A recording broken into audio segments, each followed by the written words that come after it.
এরপরে প্রশ্ন হলো, আমার একজন বন্ধু প্রতিদিন রাতে পর্নোগ্রাফি না দেখলে রাতে ঘুম আসে না, এ থেকে মুক্তির উপায় কি? দেখুন, তরুণ প্রজন্মের একটা বড় অংশ, শুধু তরুণরা না, যারা অতরুণ আছেন, বয়স পরিপক্ক, এরকম লোকদের মধ্যে পর্নোগ্রাফির আসক্তি আজ চরমে পৌঁছেছে।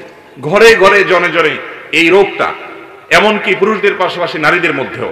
ভাইরা আমার, ভেতরে ভেতরে আমাদেরকে শেষ করে দিচ্ছে। এই পর্নোগ্রাফির কারণে, এই সমস্ত বাজে নেশা এবং এডিকশনের কারণে ঘরে ঘরে স্বামী স্ত্রীর মধ্যে কোনো ভালোবাসা নাই, সম্প্রীতি নেই। যারা এগুলোতে আসক্ত হয়, সবচেয়ে নগদ শাস্তি হলো তাদের দাম্পত্য জীবনের সুখ শান্তি প্রায় অলমোস্ট হারাম হয়ে যায়। যে যুবক পর্নোগ্রাফি দেখতে দেখতে দেখতে দেখতে সে ক্লান্ত, এটা তার মধ্যে নেশায় পরিণত হয়ে গেছে, তার উপর আল্লাহর পক্ষ থেকে সবচেয়ে বড় শাস্তি হলো দাম্পত্য জীবনে স্ত্রীর সাথে তার কোনো ভালোবাসা হয় না। এটা অভিজ্ঞতা প্রমাণ করে, অসংখ্য অজস্র অভিজ্ঞতা এর জন্য রয়েছে। বিধায় পর্নোগ্রাফির ভয়াবহ ক্ষতিকর দিকগুলো আমাদেরকে আগে বুঝতে হবে, এবং এর মাধ্যমে নগদ লাভ করা, নগদ সাময়িক সময়ের সুখ বা তৃপ্তি লাভ করার সুযোগ থাকলেও পরক্ষণেই পর্নো এডিকশন যাদের মধ্যে আছে, তাদের বেশিরভাগ মানুষের উপর করা জরিপ এবং সাক্ষাৎকার, তাদের বক্তব্য, এই সবগুলোর খোলাসা রিপোর্ট প্রতিবেদনগুলো বলে যে এর পরক্ষণেই তাদের মধ্যে বিষণ্ণতা কাজ করে, মানসিক বিষাদ তাদেরকে ঝেঁকে বসে, যেটা তৃপ্তির জন্য ঢেকে, সেখানে সাময়িক তৃপ্তির পরিবর্তে তার পরবর্তীতে আযাব তা নয়, এর পরপরই তার মধ্যে মানসিকভাবে বিষণ্ণতা ছেয়ে আসে, অশান্তি, অস্থিরতা, ডিপ্রেশন এবং খারাপ লাগা কাজ করে। সে নিজেকে খারাপ মনে করতে করতে একটা পর্যায়ে আল্লাহর রহমত থেকে পর্যন্ত নিরাশ হয়ে যায়। এই জন্য পর্নোগ্রাফি এই ভয়াবহ কাজের ভয়াবহতা এত বেশি যে গোটা দুনিয়ার জীবনটাকে ধ্বংস করে দেয়, আখিরাত ধ্বংস আছেই। এই জন্য ভাইরা আমার, আগে বুঝতে হবে যে এটা কত ডেঞ্জারাস বিষয়। এটা থেকে বাঁচতে চান, কয়েকটা স্টেপ নেবেন, কয়েকটা পদক্ষেপ নেবেন। নাম্বার এক নম্বর পদক্ষেপ হলো যে এটার মাধ্যমে আপনার ভবিষ্যৎ ধ্বংস হয়ে যাবে, আপনার পারিবারিক জীবন, দাম্পত্য জীবন শেষ হয়ে যাবে, আপনার কোনো কিছু ভালো লাগবে না, বিষণ্ণতা, বিষাদের মধ্যে আপনি ভোগ করবেন। এটি নিশ্চিত জেনে রাখবেন, এই ভয়াবহতা মাথায় আপনি ভালো করে ঢুকিয়ে রাখেন, সহজ হবে আপনার বেঁচে থাকা। এর ভয়াবহতা সম্পর্কে জানার চেষ্টা করবেন। অনেক বই বাজারে বের হয়েছে, অস্ট্রেলিয়ান একজন লেখকের বই বাংলা অনুবাদ হয়েছে, আমি বইটার নাম ভুলে গেছি, কিন্তু এই আসক্তি থেকে বাঁচার জন্য অসম্ভব উপকারী। সে বইটা সহ আরো যে সমস্ত বই আছে পড়তে পারেন। নাম্বার 2, মোবাইলে যে সমস্ত ডিভাইসের মাধ্যমে হারাম জিনিস দেখার অভ্যাস আছে, সেই সমস্ত ডিভাইসগুলোতে ফরম্যাট দিয়ে ফেলেন। সবসময় ফরম্যাট দিতে পারবেন না। যখন ইমানি জোয়ার আসবে, কিছু কিছু সময় আছে যে আল্লাহর ভয় অন্তরে ঢেউ খেলতে থাকে, যখন আসবে ওই সুযোগের সাথে সাথে সব কিছু মোবাইল থেকে ক্লিয়ার করে ফেলবেন। এবং যেই সমস্ত সাইটে, নেটে, সোশ্যাল মিডিয়াতে, যে সমস্ত জায়গায় গেলে আপনি এগুলো থেকে বাঁচতে পারেন না, সেগুলো থেকে আপনার সম্পর্ক ছিন্ন করতে হবে।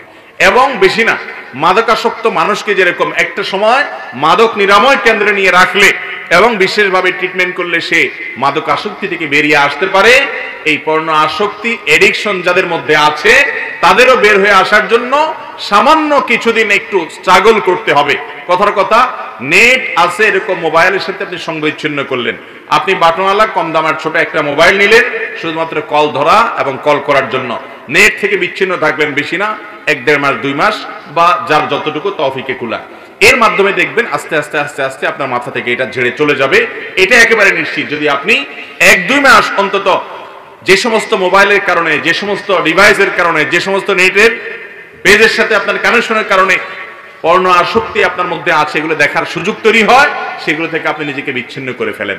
দেখবেন 1-2 মাস পরে আপনার মধ্যে নেশা থাকছে না, ইনশাআল্লাহ নেশা পরিবর্তন হবে। তবে এর পাশাপাশি তৃতীয় যে কাজটি করতে হবে তা হলো সোহবতে সালেহ বা নেককারদের সান্নিধ্য।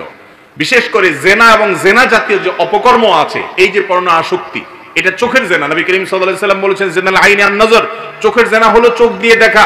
আপনি যতক্ষণ দেখছেন ততক্ষণ আপনি জেনা করছেন। আর জেনা এমন একটা অপরাধ, লা ইয়াজনি জানি হিনা ইয়াজনি ওয়া হুয়া মুমিন। ঈমানদার যদি জেনায় লিপ্ত হয়, তাহলে যতক্ষণ সে জেনায় থাকে ততক্ষণ তার থেকে ঈমানকে ছিনিয়ে নেওয়া হয়, ততক্ষণ সে মুসলমান থাকে না, ঈমানদার থাকে না। এরপরে সেখান থেকে সে ফিরে আসার পরে তার মধ্যে ঈমান আবার আসে। এত ডেঞ্জারাস অপরাধ এই জন্য অপরাধ করতে করতে মওত হলে বেঈমান হয়ে মৃত্যুবরণ করার আশঙ্কা আছে। এই জন্য সোহবতে সালেহ বা আল্লাহর নেককার বান্দা, আমলদার, খাঁটি ইমানদার। আপনি যুবক, অনেক যুবক আছেন, পরিমাণে কম হলেও আছে, যারা 5 ওয়াক্ত নামাজ শুধু পড়েন তা নয়, সকল হারাম থেকে বেঁচে থাকার চেষ্টা করেন। তাদের সাথে বন্ধুতা করবেন, তাদের সাথে যোগাযোগ রাখবেন, তাদের সাথে আপনি যত বেশি উঠা বসা করবেন, নেককারদের সোহবতে যত বেশি যাবেন, তত বেশি দেখবেন ভালো পরিবেশে গেলে আপনার মধ্যে এডিকশন কমতে থাকবে ইনশাআল্লাহ। নাম্বার 4 নম্বর, পর্ণ আসক্তি থেকে মুক্তি লাভের জন্য বিশেষভাবে আপনাকে নির্জনতা পরিহার করতে হবে। মাস্টারবেশনের যে বদভ্যাস, হস্তমৈথুনের যে বদভ্যাস, সেখান থেকেও মুক্তি লাভের জন্য এই ফর্মুলাগুলো অত্যন্ত কার্যকর। আমি ব্যক্তিগতভাবে বহু যুবকের কথা জানি, যে যুবকরা হয়তো তাদের এই সমস্ত পাপাচারে লিপ্ত ছিলেন, কিন্তু একটা সময় তারা এই পরামর্শগুলো মেনে তাদের জীবনকে পরিবর্তন করেছেন, আলহামদুলিল্লাহ। অতএব 4 নম্বরে আমলটা মাস্টারবেশনে যারা আসক্ত এবং যারা পর্নোগ্রাফিতে আসক্ত তাদের জন্য উপকারী, সেটা হলো যে নির্জনতা পরিহার করতে হবে। কারণ এগুলা নির্জনে মানুষ দেখার সুযোগ পায়। যথাসম্ভব একাকী থাকবেন না, মানুষের মধ্যে থাকবেন। যেখানে থাকবেন সেখানে অন্য মানুষ আপনার কক্ষে ঢুকাবেন। যত বেশি নির্জনতা অ্যাভয়েড করতে পারবেন তত বেশি ইজি হবে।